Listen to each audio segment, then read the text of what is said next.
Respira, pega água. Tá melhorando, tá aguentando 5 minutos já. Tá melhorando.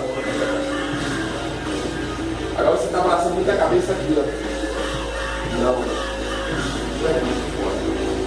E aqui, ó, você tem um pra matar o dolor do corpo da cabeça dele. Aqui, a cabeça dele tá solta. A não ser que ele queira tomar um de 4 apoio pra você meter uma guilhotina. Só que naquela posição ele não vai. Certo? E outra coisa, todas as vezes que alguém estiver montado em você, tente tirar, segurar os 2 braços dele, travar a perna, que a gente já fez desse treino, a barrigar para tirar de cima. Barrigar para tirar de cima, porque se você estica o braço, como você esticou ali, ele você vê que ele fosse, não pensou nem 2 vezes, mas você esticou o braço ali logo.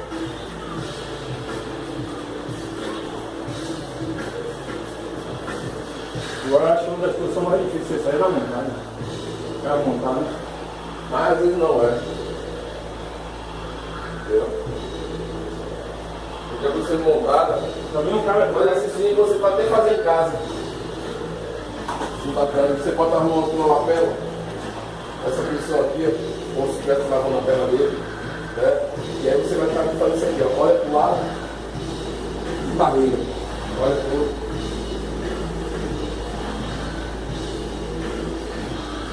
Porque é justamente isso que você faz. Você está aqui, por favor. Você trava o braço dele, ó. Seu meu braço, você travou sobre sua cabeça. Trava a perna dele aqui também. Né? Ó, eu queria pegar esse lado aqui, ó. O que eu vou fazer, ó? Vou barrigar, certo? E vou pegar meu corpo. Mas ele vai dizer que quiser cuidar isso. Barriga, toda a barriga para frente para desequilibrar ele e o jeito do corpo. Então você pode até fazer isso com ele. Bota ele naquela posição ali, tum, barriga, tira, barriga. E lembrar sempre que você detalhezinho aqui.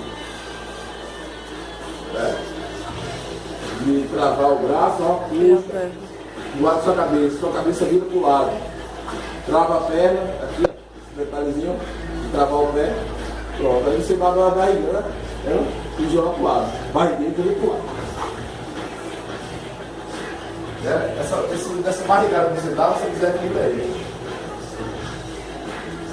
Agora não pode esticar o braço. Esticou o braço é.